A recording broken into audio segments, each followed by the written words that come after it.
My daughter left her 5-year-old autistic son at my door and never came back. That was 11 years ago. I raised Ethan myself. Everyone said he'd never succeed. Too different, too difficult. They were wrong. By 16, he'd built a software worth $3.2 million. Then the news covered his story. 2 weeks later, my doorbell rang. Rachel, my daughter, standing there with a lawyer and documents claiming she'd been involved the whole time. Custody papers, financial records, visit logs, all lies. But they looked real. Our lawyer reviewed them and said, "Without proof they're forged, we might lose." I panicked. Ethan didn't. He leaned over and whispered, "Let her talk." I stared at him. We were about to lose everything, and he wanted her to keep lying? But he just sat there, calm, watching. And I had no idea what he was about to do. My name is Vivian. I am 68 years old, and this is my story. Before we continue, please leave a comment telling us where you're watching from, and subscribe to Never Too Old channel. We're creating a community of people who know that our best chapters can happen at any age. Now, back to the story. Rachel showed up on a Friday in November 2010 with Ethan and one backpack. "Just for the weekend, Mom," she said at my front door. "I need a break, please." Ethan stood beside her, 5 years old, staring at the porch floor. He rocked back and forth, heel to toe. His hands covered his ears even though we weren't making noise. "Rachel, what's—" "I'll call you Sunday." She was already turning away, walking fast toward her car. She didn't hug Ethan, didn't kiss him goodbye, just left. I watched her taillights disappear down the street. Ethan kept rocking. I'd taught elementary school for 35 years, had a few autistic students mainstreamed into my class over the decades, always with aides and specialists handling the hard parts. But standing there with my grandson, I realized I knew almost nothing about actually living with it. "Hey, Ethan," I said softly. "Want to come inside?" He didn't look at me, didn't move, just rocked. I picked up his backpack. It was light, too light for a weekend stay. I opened the door wider, waited. After a minute, Ethan walked past me into the house, still covering his ears. The refrigerator hummed. He flinched. The heater clicked on. He pressed his hands tighter to his head. I closed the door as quietly as I could. He was already in the living room, crouched in the corner by the bookshelf. "Are you hungry?" I asked. "Nothing." "Thirsty?" He rocked faster.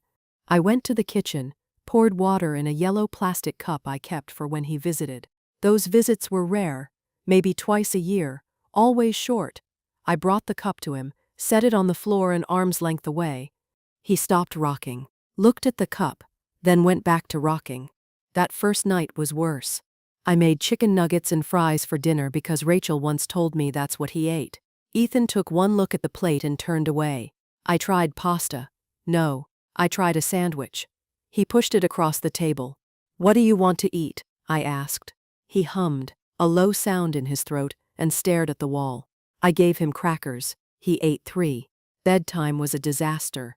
I tried to help him brush his teeth and he screamed, not crying, screaming like I was hurting him. I stepped back and he stopped, but he was shaking. "Okay," I said. "Okay. You can skip it tonight." I put him in the guest room, tucked the blanket around him the way I thought kids liked. He threw it off. I tried again. He screamed. I left the blanket at the foot of the bed and backed out of the room. He didn't sleep. I could hear him humming all night, that same low sound over and over. I didn't sleep either. Saturday morning I called Rachel. No answer. Left a message. "Rachel, honey, call me back. I need to know what Ethan eats, what his routines are." She didn't call. I called again Saturday night, Sunday morning, Sunday night. Nothing. 1 week became 2. I took Ethan to the pediatrician. The doctor confirmed what I already suspected. "He's autistic, Mrs. Cooper. Has anyone talked to you about getting him evaluated?" His mother was supposed to handle that. The doctor nodded slowly. "Well, you're handling it now." I enrolled him in therapy. Speech, occupational, behavioral.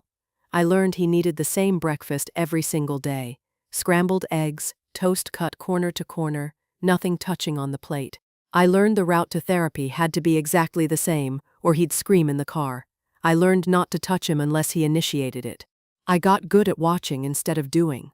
2 weeks after Ethan arrived, I found him in the living room at dawn. He was on the floor with a bin of toy cars I'd bought him, lining them up in a perfect row, but it wasn't random. He'd arranged them by color, but in a way I couldn't understand at first.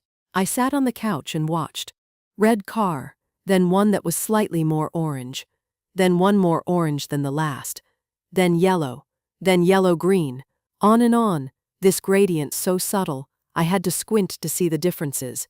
He'd organized them by shade, perfectly. "That's amazing, Ethan," I said. He didn't look at me, but he kept arranging. December came. Rachel still hadn't called. I tried a different approach with Ethan. I stopped trying to get him to look at me, stopped pushing him to talk. I just made sure everything was the same, every single day. Same breakfast, same time, same shows on TV, same bedtime routine that he'd finally tolerated, which was just me saying goodnight from the doorway. He calmed down, not happy but less frantic. He'd sit in the living room with me while I read. He'd eat meals without pushing the plate away. On Christmas Eve, I made sugar cookies. Ethan didn't help, but he sat at the table and watched me cut shapes. The kitchen smelled like vanilla and butter. The phone rang. I grabbed it, hoping. "Rachel?" "Mom." Her voice was flat, tired. "Rachel, thank God. When are you coming to get him? He needs you. I need to know." "I can't do this anymore, Mom." I stopped moving. "What?" "He's yours." I tried. I really tried. But I can't. Her voice cracked. "I just can't." "Rachel, wait." The line went dead. I called back. It rang and rang. No answer. I tried again. Voicemail. I stood there in the kitchen with the phone in my hand, the cookies burning in the oven, smoke starting to curl up. I turned off the oven, pulled out the tray. The cookies were black. I sat down on the floor, just sat there with my back against the cabinet. Ethan appeared in the doorway. He looked at me for a long moment, longer than he'd ever looked at me before. Then he walked to the counter, picked up the yellow cup I'd given him that first day, and brought it to me. He set it on the floor beside me. I looked at the cup, looked at him. He went back to the living room. I cried sitting there on the kitchen floor with a burnt cookie sheet and a yellow plastic cup. The years after that blurred together. I kept everything exactly the same for Ethan. Same breakfast every morning, eggs and toast. Same route everywhere we went. Same bedtime, same routine, same everything. When I kept it consistent, he was okay. Not happy maybe, but okay. When he turned 6, he became obsessed with a set of magnetic letters I'd bought him. He'd arrange them on the refrigerator for hours, not words, patterns, groups, sequences I couldn't understand. Then he started drawing symbols in little notebooks from the dollar store. Circles, lines, tick marks, tracking something only he understood. At therapy, I asked about it. "He makes these marks everywhere. Should I be worried?" The therapist, a patient woman named Dr. Lynn, shook her head. "He's tracking his world. It helps him feel secure. Let him do it." So I did. He filled notebook after notebook with his symbols and marks. By the time he turned 7, the symbols became letters, then short words: egg, toast, school, home, simple things, but written in neat block letters. At 8, he was writing full sentences, times, what he ate, where we went, what happened. He learned to make eye contact sometimes, little flickers. He learned to tolerate the grocery store if we went at the same time every week. He learned that I wasn't going to leave, wasn't going to change things without warning. One morning in spring when he was 8, I was making breakfast, eggs, toast, same as always. Ethan sat at the table with his notebook, writing something. Why did Mom leave? I nearly dropped the spatula. I turned around. Ethan was looking at his notebook, not at me, but he'd spoken. 3 years of mostly silence, then single words, and now this, a full sentence, a question. I sat down across from him. She said she couldn't handle it. He nodded once, wrote something in his notebook, went back to staring at the page. I got up, finished making breakfast, put his plate in front of him. Then I went to the bathroom and cried where he couldn't hear me. He'd spoken. He'd asked the question I didn't know how to answer. But I told him the truth. That's all I could do. The truth. And eggs and toast every morning, and the same yellow cup. That's what I had to give him. It would have to be enough. A year after Ethan first spoke to me, the school called with a problem. It was September 2014. Ethan was 9, starting 4th grade. I thought we'd moved past the hardest parts. He was talking in full sentences now, eating in the cafeteria without meltdowns, even raising his hand in class sometimes. Progress. Then Principal Andrews wanted to move him. "Mrs. Cooper, we need to discuss Ethan's placement," he said over the phone. "New teacher this year, Mrs. Brennan," who'd seemed kind at orientation. I'd been hopeful. "What's the problem?" I asked. "Ethan would be better served in our special needs classroom. The other students are moving at a different pace." I gripped the phone. "Ethan keeps up with the work. It's not about academics, it's about behavior. He doesn't participate in group activities. He won't make eye contact during circle time. Yesterday, he covered his ears during music class. Because it's loud. He has sensory issues. Mrs. Cooper, we have a program designed for children like Ethan. It would be less stressful for everyone." "Less stressful for the teacher," he meant. "I want an IEP meeting," I said. "We can arrange that. But this week." Silence. "Then I'll have my secretary call you." I spent 3 days preparing, printed every report card, every therapy progress note, every piece of documentation I'd kept in folders. Ethan's reading was above grade level. His math was 2 years ahead. His handwriting was careful and neat, every letter perfectly formed. The problem wasn't that he couldn't learn. The problem was that he learned differently. The meeting was on a Friday afternoon, conference room at the school. Too bright, fluorescent lights humming. Principal Andrews sat at the head of the table. Mrs. Brennan next to him, school psychologist, special education coordinator, all of them with folders. I had one folder, but it was thick.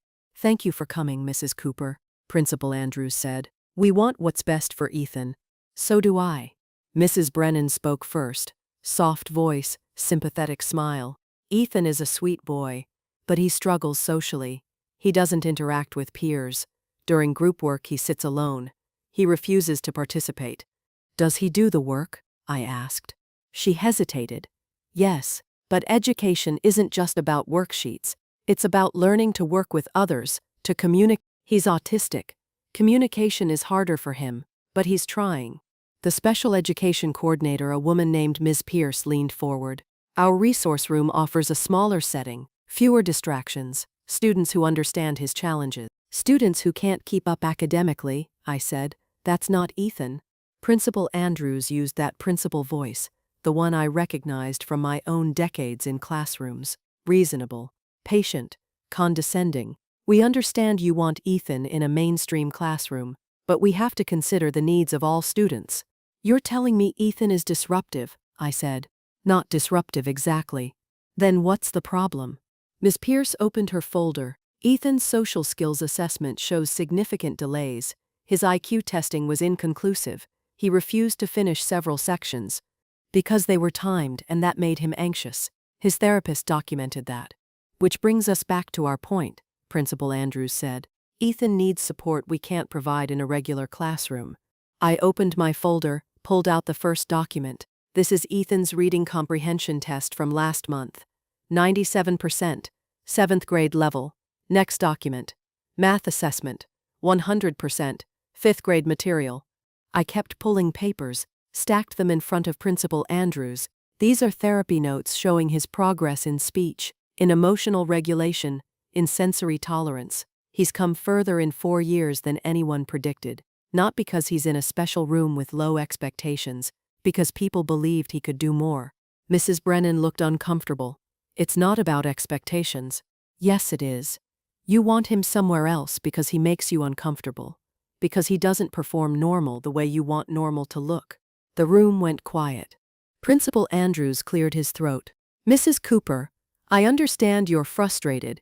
Under IDA, Ethan has the right to the least restrictive environment. That means mainstream classroom with appropriate supports, not segregation because he's different." I shouldn't have used that word, segregation, but I was tired of being polite. "We're not suggesting segregation," Ms. Pierce said quickly. "Just a more appropriate setting. Then provide the supports in his current classroom. Noise-canceling headphones for music, extra time for transitions, A quiet space if he gets overwhelmed. That's accommodation, not removal. They looked at each other. Principal Andrews sighed. We'll draft an IEP with those accommodations, he said finally. But if Ethan continues to struggle, he won't. I didn't actually know that, but I knew giving up on him wasn't the answer. That evening I spread all the meeting notes across the kitchen table, started organizing them into a 3-ring binder. Color-coded tabs for medical, educational, therapy, legal. My hands knew this work from years in classrooms. Ethan came in from the living room. He'd been watching his show, the same episode he watched every Friday. His yellow cup sat on the counter where he always left it. He stood watching me work. "What are you doing?" he asked. His speech had grown stronger over the year, more fluid. "Making sure the school can't forget what you can do." He moved closer, looked at the papers. "Can I help?" I glanced at him. "Sure." We worked together for an hour. I showed him how I was organizing everything. He studied my system, then pointed to the therapy tab. These should be sorted by date, then by type. Speech separate from occupational, separate from behavioral. I looked at where he was pointing. He was right. That made more sense. "Show me," I said. He rearranged the entire section in 10 minutes, created a system I wouldn't have thought of, logical and clean and perfect.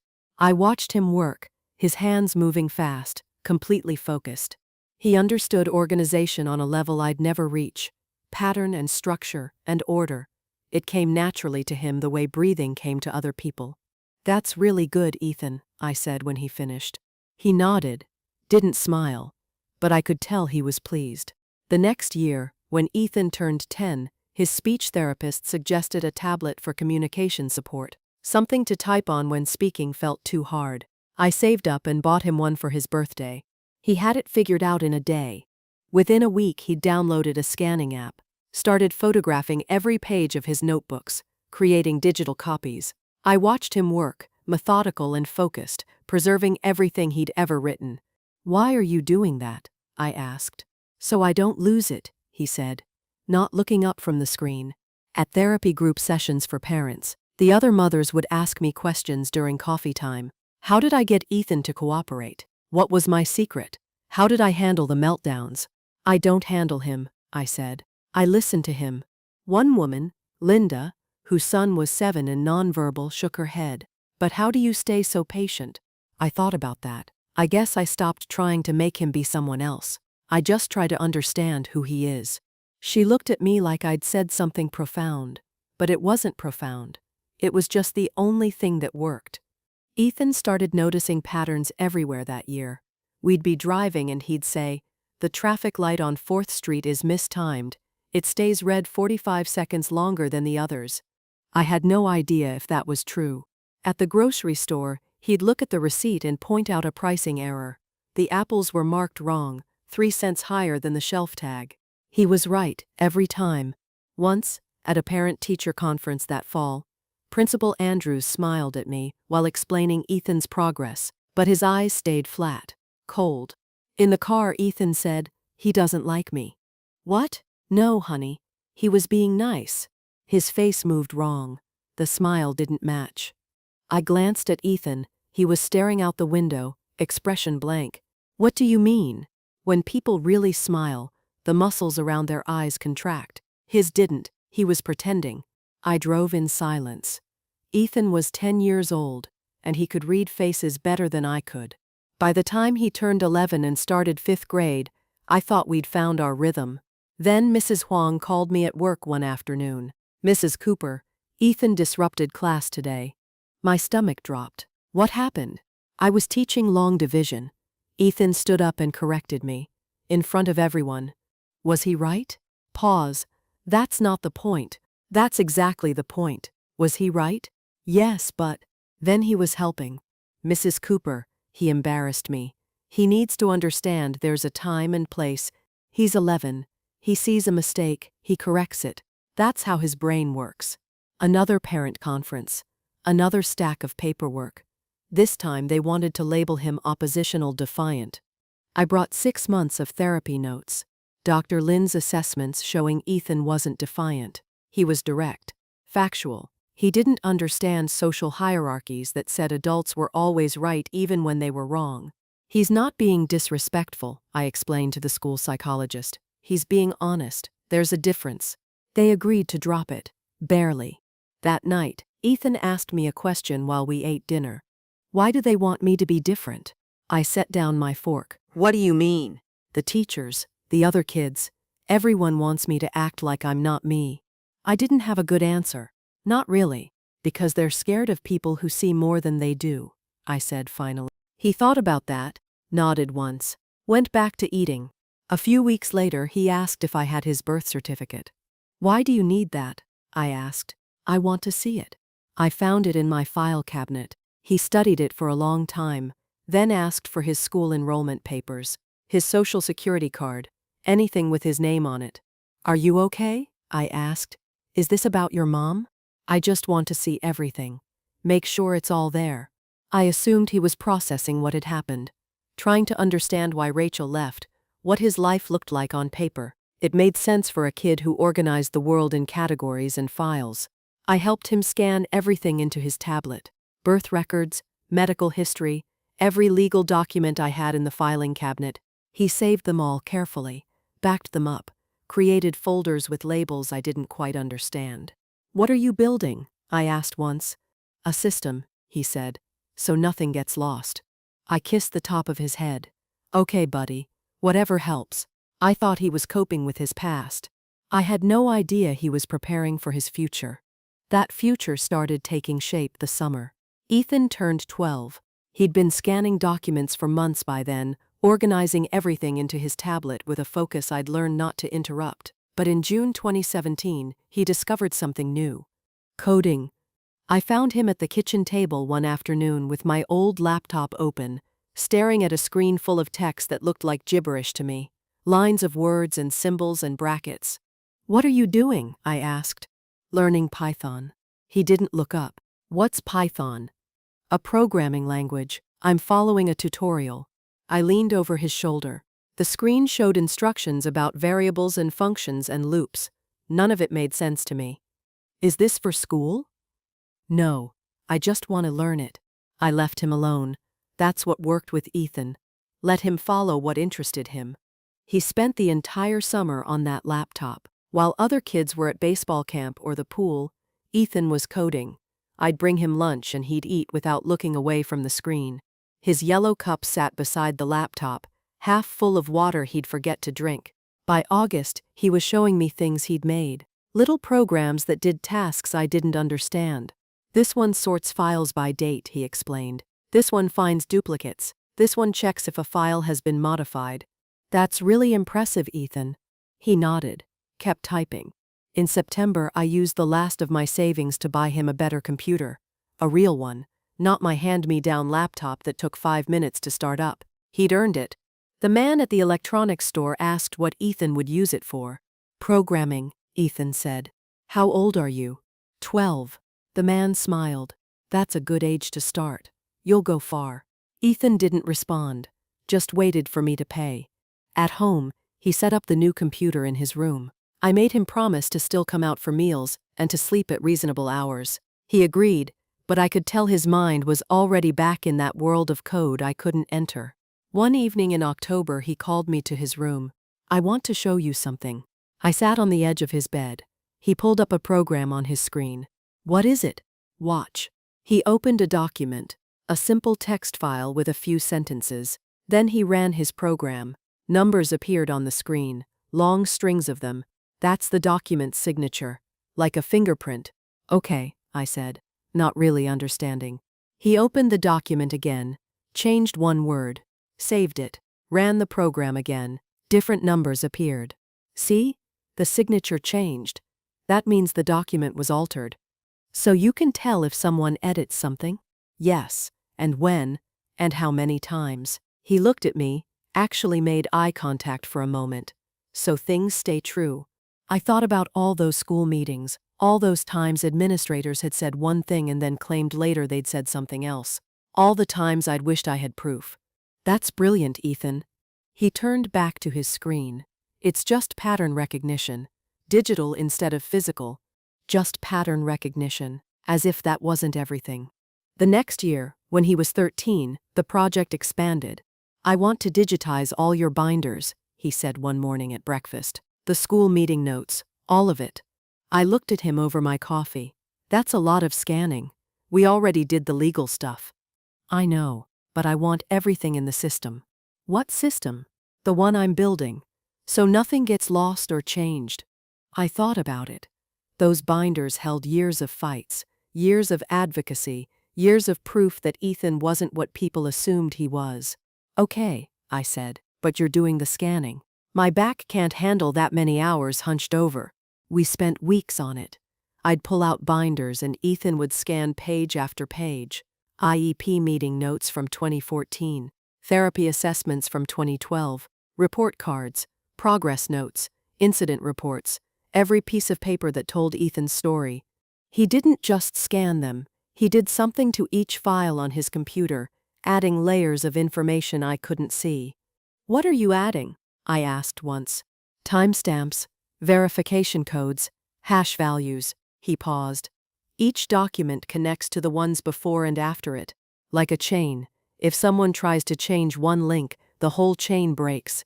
"Why would someone change them?" He looked at me. "Why did Principal Andrews try to move me when I was 9? "Fair point. So this protects the truth," I said. "Yes." I watched him work.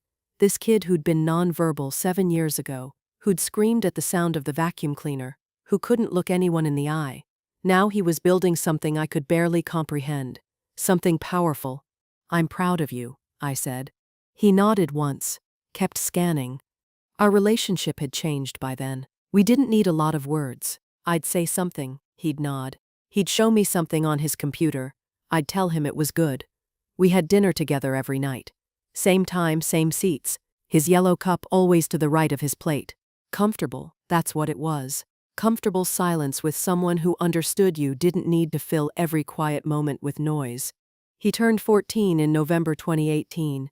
One afternoon, he asked if I'd kept anything from when he first came to live with me. "Like what?" "Receipts, calendars, bank statements, anything from 2010 or 2011. I frowned. "Why would you want that?" "I just want to see it." I led him to the garage, showed him the boxes I'd never thrown away, because I'm not a throwaway kind of person. Old tax records, utility bills, bank statements going back a decade, calendars where I'd written appointments and errands in cramped handwriting. "You kept all this?" he asked. "I taught elementary school. We keep everything." He started going through the boxes, pulled out my 2010 calendar, opened it to November, ran his finger down the dates. "Why do you need this?" I asked. "I need to know what really happened, not what people say happened. What actually happened." I sat down on an overturned crate. "This is about your mom." He didn't answer right away, just kept looking at the calendar, at my handwriting marking the day Rachel brought him, the days after when I'd written try chicken nuggets and call Rachel and doctor appointment. "I need to know the timeline," he said finally. "When things happened, what was real." My chest tightened.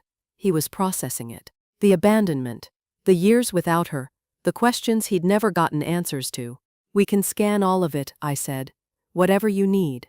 We brought the boxes inside, spent the next month scanning grocery receipts, bank statements showing I'd never gotten money from Rachel, phone bills proving she'd never called, calendars documenting our routine, our life, every ordinary day that proved she'd been gone. I thought he was building a timeline of his childhood, understanding his past through documentation and proof. "Why grocery receipts?" I asked once, watching him scan a faded slip from 2011. "They have dates. They show where we were, what we bought. They're evidence." "Evidence of what?" "Of what happened. Of what was real." I didn't push. If he needed this to heal, I'd help him. He started staying up later that year. I'd go to bed at 10 and hear the click of his keyboard through the wall. At midnight, I'd get up, make him a sandwich or cut up an apple, leave it on his desk without saying anything. "Thanks," he'd murmur, not looking away from his screen. Some nights I'd wake at 2 or 3 in the morning and see light under his door. "Ethan, you need to sleep," I'd say. "Almost done." He was never almost done.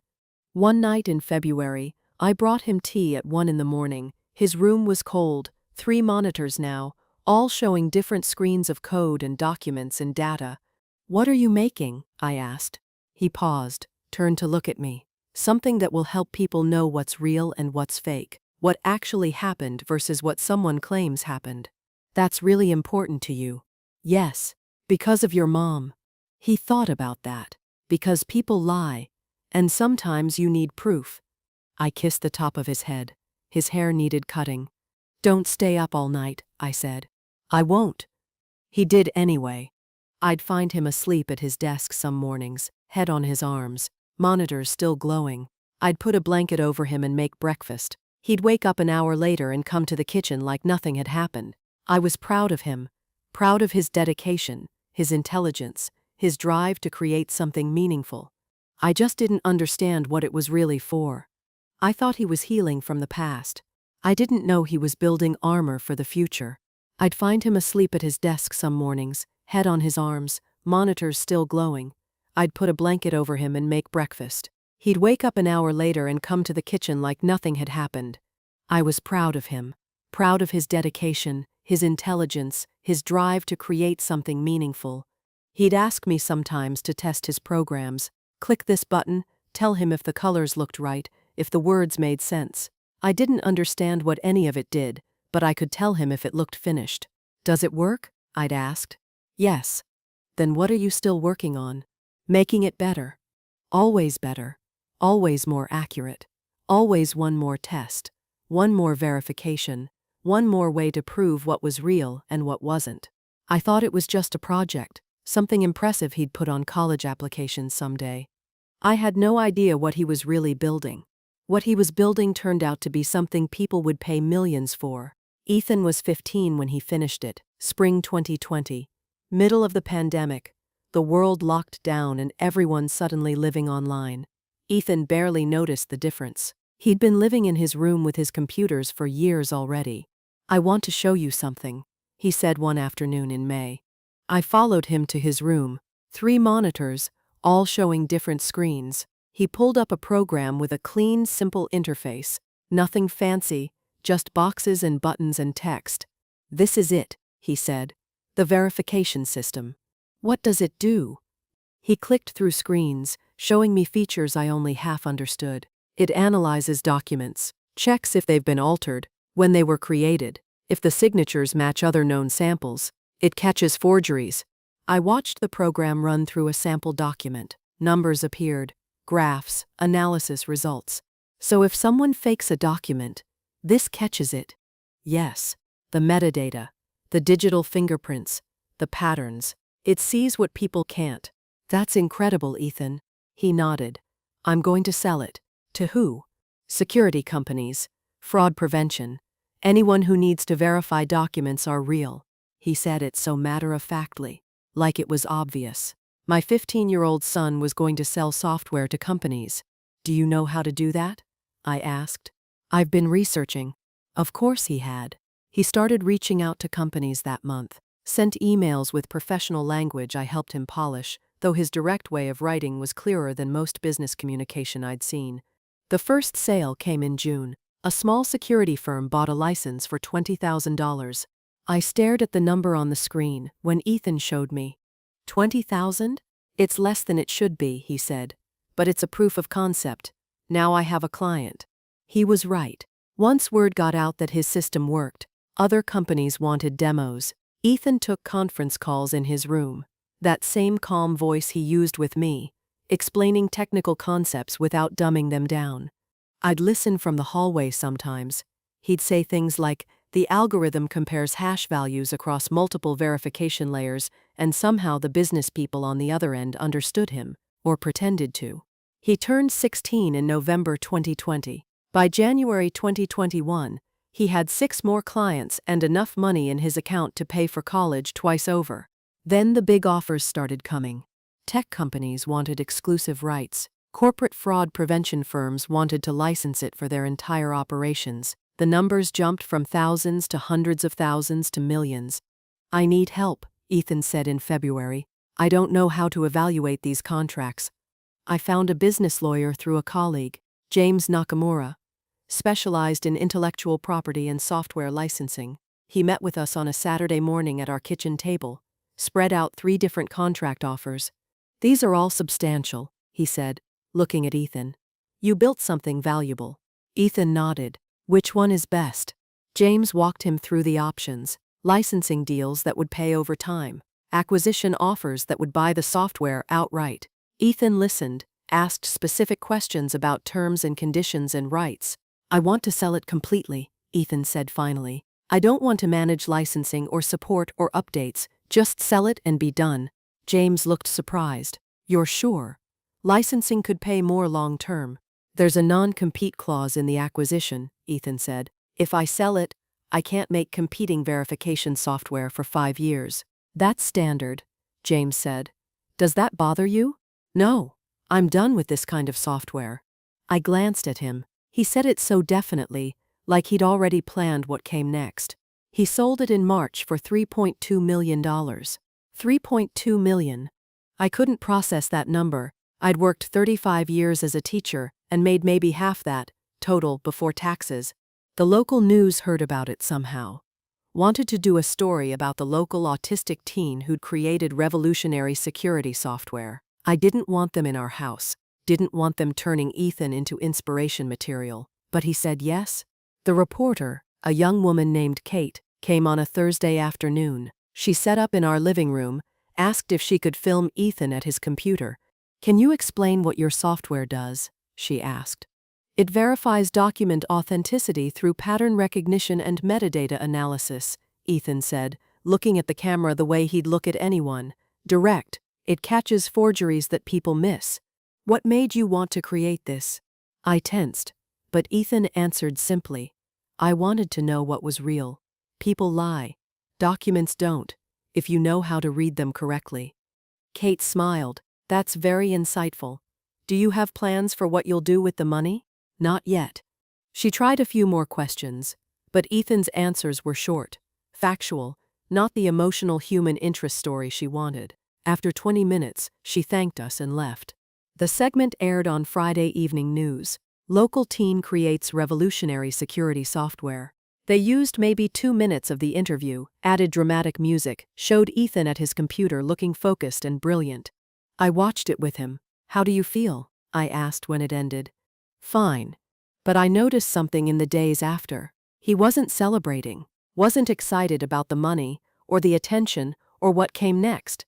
He was just waiting, watching. I'd catch him staring out the window sometimes, or sitting at the kitchen table with his yellow cup, not drinking, just holding it. "You okay?" I'd asked. "Yeah." But he wasn't. Something had shifted. Some tension I couldn't name. 2 weeks after the news story aired, the doorbell rang on a Tuesday afternoon. I wasn't expecting anyone.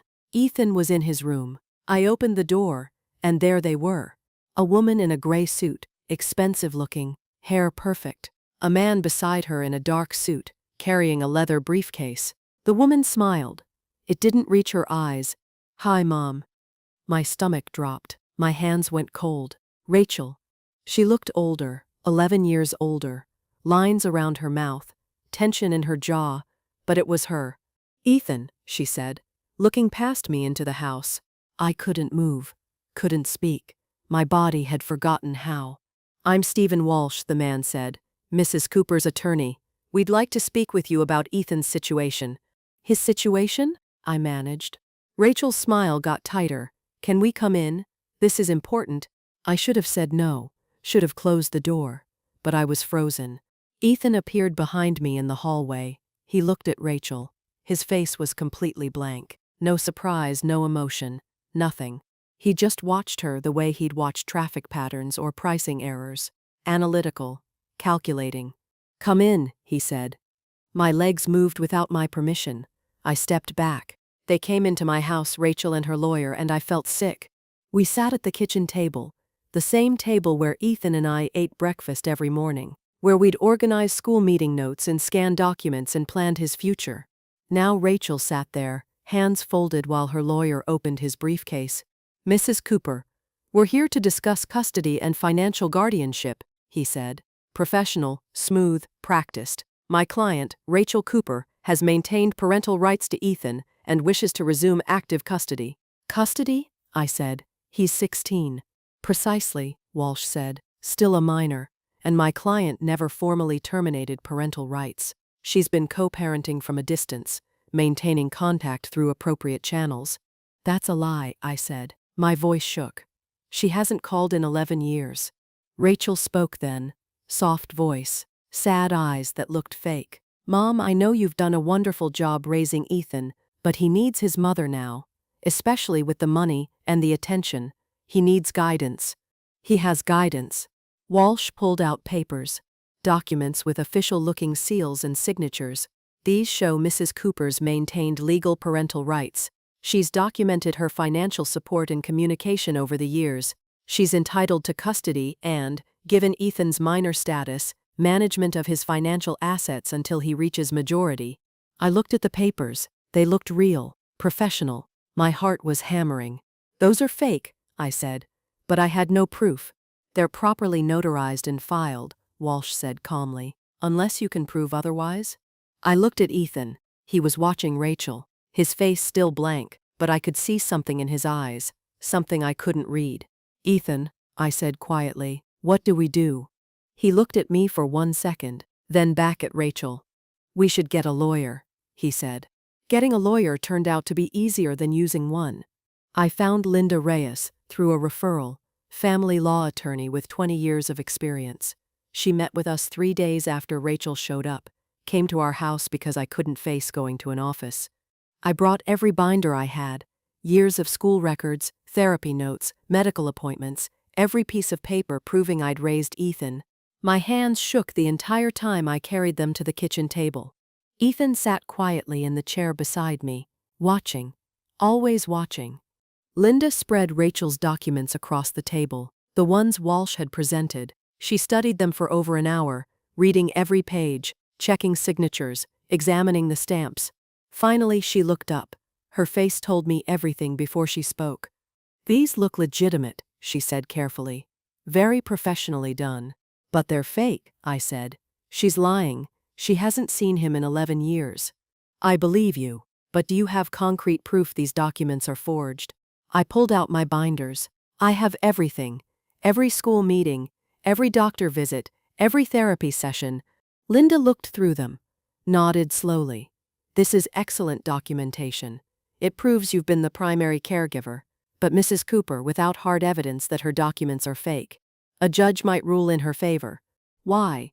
Because she never legally terminated parental rights. There's no court record of custody transfer. Schools and doctors accepted you informally, but, she paused, did you ever file for formal guardianship? The room went cold. I didn't think I needed to. She abandoned him. I know, but legally, without documentation of that abandonment, without her signing away rights, she's still his parent on paper. Linda's voice was gentle but firm. Her lawyer will argue that informal arrangement doesn't override parental rights. I couldn't breathe, so she can just take him. She's not trying to take physical custody. He's 16. Courts rarely force teenagers to move. She's after financial guardianship, control of his assets until he's 18. $3.2 million. That's what this was about. Can we fight it? I asked. Yes, but I need you to understand. Her case looks strong. She has documentation, a compelling narrative about maintaining involvement from a distance. Unless we can prove those documents are fraudulent, we'll lose. Linda didn't disagree. I looked at Ethan. He sat perfectly still, hands folded on the table, face blank. He wouldn't meet my eyes. Ethan, I said quietly, do you understand what's happening? Yes. Are you scared? He thought about that. No. How could he not be scared? I was terrified. Linda explained the next steps: depositions, discovery, court dates. It would take weeks, maybe months. The whole time, Rachel's claim would hang over us. After she left, I sat at the kitchen table and broke down. We're going to lose you, I said through tears. After everything, after 11 years, we're going to lose. Ethan stood up, didn't say anything, just walked to his room and closed the door. I wanted him to tell me it would be okay, to show some emotion, some fear, something, but he just left me there. I cried alone at the table for an hour.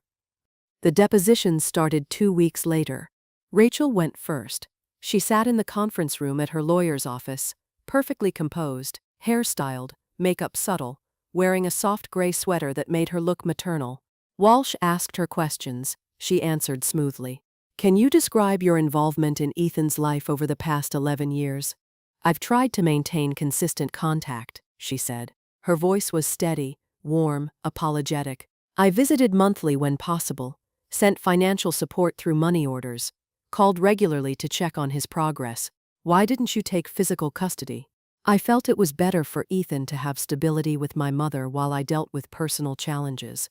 But I never stopped being his mother. I never stopped caring. She provided dates, specific months when she claimed to have visited, exact dollar amounts she supposedly sent. December 2012, $300. April 2014, $500. On and on, a detailed financial record of support that never happened. I sat there listening, nails digging into my palms. Mrs. Cooper, why are you seeking custody arrangements now? Walsh asked. Because Ethan has significant assets that need proper management, and because he's approaching adulthood. I want to be present for this crucial transition, to guide him, to make up for lost time. She looked at me when she said it. Sad eyes, regretful smile. I wanted to scream, wanted to call her a liar in front of everyone. But Linda had warned me. Stay calm, don't react, let her tell her story. After Rachel finished, Linda took me aside. Her testimony is detailed, consistent. That's very convincing to judges. It's all lies. I know. But can you prove it? I couldn't. Ethan's deposition was 3 days later. Walsh asked him questions about his childhood, about memories of his mother, about her involvement. Do you remember your mother visiting you? Walsh asked. I don't recall specific visits. Do you remember phone calls from her? I'd have to check my records. What about financial support? Did you know she was sending money? I don't remember receiving money from her. Walsh looked pleased. He thought Ethan's memory was poor, that it supported Rachel's narrative that she'd been involved, but Ethan, being autistic, simply didn't remember clearly. He had no idea. Linda asked Ethan questions too. Can you describe your relationship with your grandmother? She takes care of me, cooks meals, helps with school. She's always been there. Do you want to live with her? Yes. Do you want your mother to have control of your finances? No. Short answers. Direct. True. But they felt weak against Rachel's detailed lies. After the deposition, Linda drove us home. He did well, she said. But Mrs. Cooper, I have to be honest. Without evidence proving Rachel's documents are forged, this is going to be difficult. How difficult? We might lose. That night, I couldn't sleep at all. I lay in bed staring at the ceiling, thinking about Ethan being taken away, Rachel controlling his money, him turning 18 and being free, but those 2 years feeling like forever. At 3 a.m, I got up, saw light under Ethan's door. I opened it quietly. He was at his computer, 3 monitors glowing, lines of code scrolled across one screen, documents and data filled the others. Ethan, it's 3 a.m. He didn't turn around. I know. You need to sleep. Court is tomorrow. I'm almost done. Done with what? He kept typing. My records. I moved closer, saw spreadsheets with dates, files with names I recognized, my bank statements, calendar entries, phone records. Ethan, I don't know what to do, I said. My voice broke. I don't know how to fight this. He stopped typing, didn't turn around. Just tell the truth tomorrow, he said quietly. That's all you have to do. The truth isn't enough. She has documents. She has proof. Fake proof, but proof.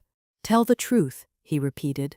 I wanted to shake him, to make him understand how serious this was. But he just sat there, calm, focused, like losing me didn't matter.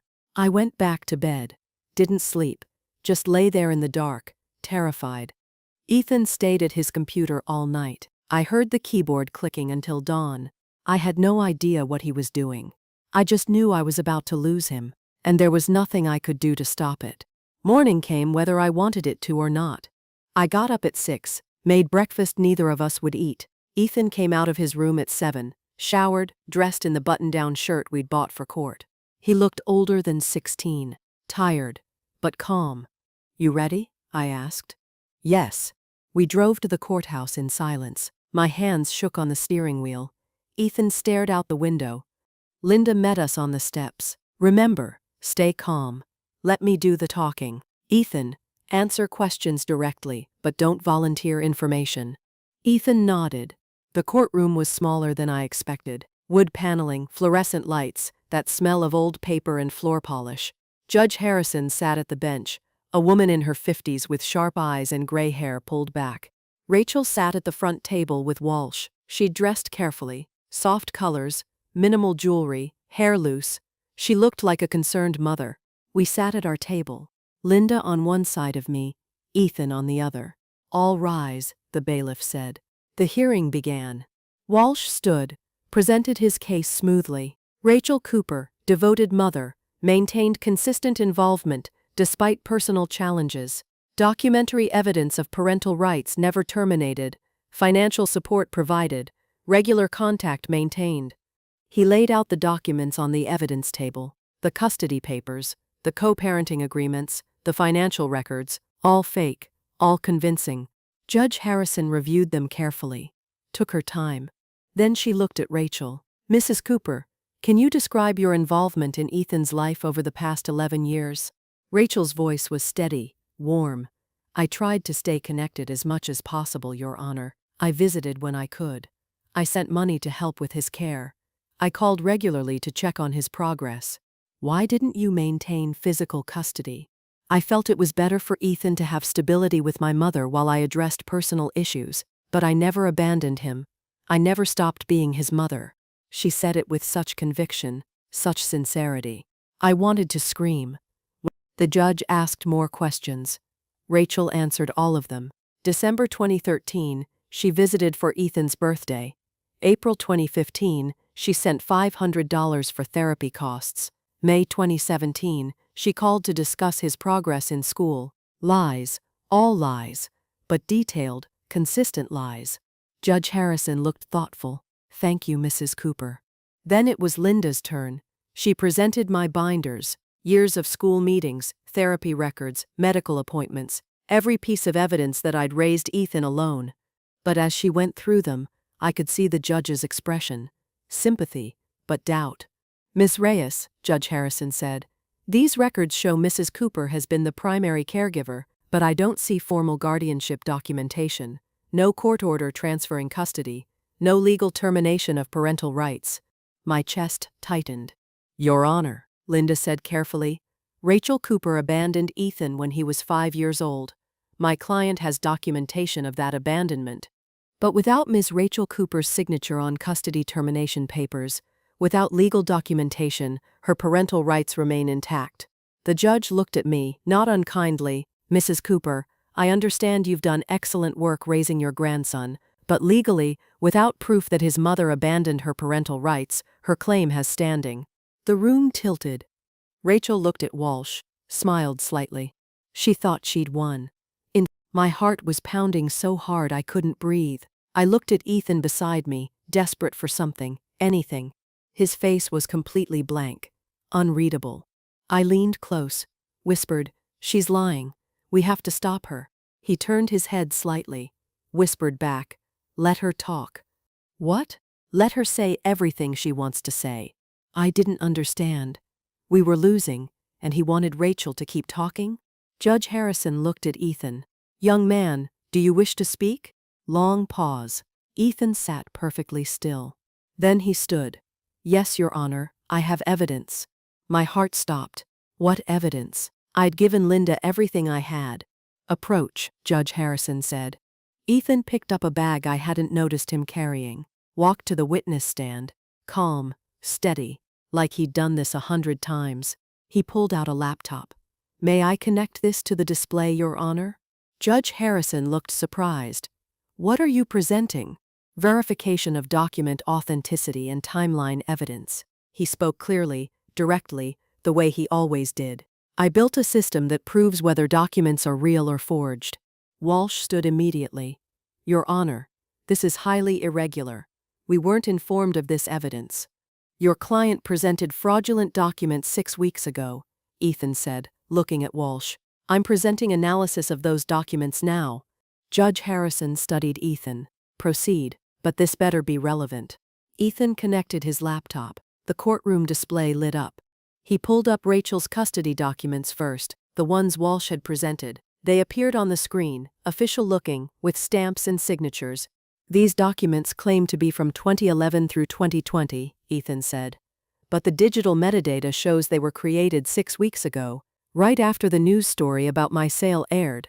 He clicked through screens showing creation dates, file properties, editing history, all time-stamped, all recent. Walsh objected. Metadata can be manipulated. Not in this case, Ethan said calmly. The signature verification shows additional discrepancies.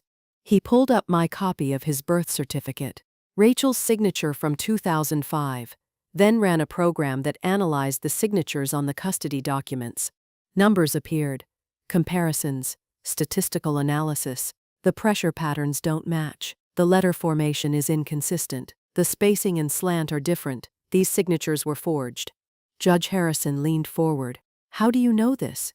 I built a verification system. It analyzes documents for authenticity. It's what I sold last month. You're 16, the judge said. Yes. She blinked. Continue. Ethan pulled up a new screen, a timeline. These are my records. I've been documenting my life since I was 9 years old. He showed spreadsheets, scanned documents, photographs, all time-stamped, all verified. Mrs. Cooper claims she visited in December 2013. Here's my grandmother's calendar from that month showing our schedule. Here are photos from that week with timestamps. Here's my therapy session notes from December 9th. Therapist confirmed no mother present. Here's the school attendance record showing I was present every day that month.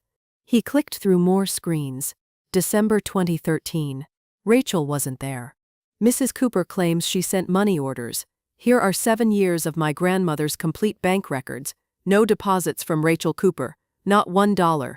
Bank statements appeared on screen. Every transaction highlighted. Every source documented. Nothing from Rachel. Mrs. Cooper claims she called regularly. Here are phone company records from 2010 to present. 0 calls from her number after December 24, 2010. Phone records. Years of them. Rachel's number nowhere. April 2015, she claims she sent $500 for therapy. Here's the bank statement showing no such deposit. Here's my grandmother's calendar showing she paid out of pocket. Here's the receipt. Every claim Rachel had made, Ethan demolished with proof. Walsh stood again. Your Honor, this evidence wasn't disclosed in discovery. Because you presented fraudulent documents 6 weeks ago, Ethan said. I built the verification system to analyze them. That's impossible, Walsh said. You couldn't build something like this in 6 weeks. I didn't, Ethan said. I've been building it for 7 years. I just finished analyzing these specific documents 6 weeks ago. Judge Harrison stared at him. You've been documenting your life for 7 years? Yes, Your Honor. Every calendar entry my grandmother made, every receipt she kept, every therapy session, every school meeting, every bank transaction, everything is time-stamped, cross-referenced, and verified. The system makes it impossible to alter retroactively. He pulled up more screens, showed the judge how it worked, how each document connected to others, how the verification codes proved nothing had been changed. So when Mrs. Cooper says she visited monthly, sent money, called regularly, I can prove she didn't, because I have proof of what actually happened, what was real. The courtroom was silent. Judge Harrison looked at Rachel. Mrs. Cooper, can you explain these discrepancies? Rachel's face had gone pale. She looked at Walsh. The metadata could be wrong, she said. Her voice shook. The dates might be, I did visit, I did send money. When exactly? The judge asked. December 2013, I remember. Do you have proof, receipts, photos, anything? Rachel stammered. I didn't keep records. I was there. I know I was there. But you have detailed financial records of money orders sent. Yes. Those show. She was falling apart, contradicting herself. The confident mother from 20 minutes ago was gone. Mrs. Cooper, Judge Harrison said coldly, Did you or did you not falsify custody documents? No. I mean, my lawyer said. Walsh looked sick. Judge Harrison turned to Ethan. This verification system, it's legitimate? Yes, Your Honor. I sold it last month to Anderson Security for $3.2 million. They verified its accuracy before purchase. The judge's eyebrows rose. Then she looked at the evidence again, at the timeline, at the proof that Rachel had been gone for 11 years. I've seen enough, she said. She ruled from the bench. No recess, no deliberation. Rachel Cooper, I find your testimony not credible and your documentation fraudulent. Full custody and guardianship is awarded to Vivian Cooper. Furthermore, I'm referring this case to the district attorney for investigation of perjury and fraud. Rachel made a sound like choking. This hearing is adjourned. The gavel struck. It was over. Outside the courthouse, standing in the afternoon sun, I finally understood. You knew, I said. You've been protecting us all along. Ethan nodded once, didn't smile, just nodded. 6 months later, things looked different. Ethan couldn't work in data security anymore. The non-compete clause from selling his verification system was clear, so he started a new company, software testing and quality assurance. I'm hiring people like me, he said over breakfast one morning. Autistic people. We see patterns others miss. His first hire was Stephen. I recognized the name immediately. Stephen had been my student 20 years ago. I'd fought the school board for him in 4th grade. They said he'd never hold a job. Now he was Ethan's lead quality tester. Then Marcus. Then Lily. More of my former students. Kids people had given up on. I visited Ethan's office one afternoon. Small space, 6 desks, everyone wearing headphones, quiet, focused. Stephen saw me, took off his headphones. Mrs. Cooper, you told the principal I wasn't broken, just different. His voice cracked. Ethan says the same thing. I couldn't speak, just nodded. Rachel got 2 years probation and 500 hours of community service at an autism resource center. 3 months into her sentence, I was dropping off donated supplies and saw her on the floor, reading to nonverbal children. She looked up, saw me. We both froze. She looked exhausted, humbled. Nothing like the woman who'd shown up with a lawyer. The center director told me, not knowing who I was, that volunteer comes in extra hours, says she's learning what she should have learned years ago. I didn't speak to Rachel, just watched for a moment, then left. Some things don't need words. On a Tuesday evening a few weeks later, I brought dinner to Ethan's apartment like I always did. His yellow cup sat on the counter, chipped but still his favorite. We ate at his small table, quiet, comfortable. I started clearing plates. Ethan put his phone down. Vivian, I turned around. He was looking at his hands. I know what you gave up. For me. I sat back down, waited. Your friends stopped calling. You stopped going places. I heard you on the phone once, turning down a trip because you couldn't leave me. Ethan, you could have sent me away, like she did.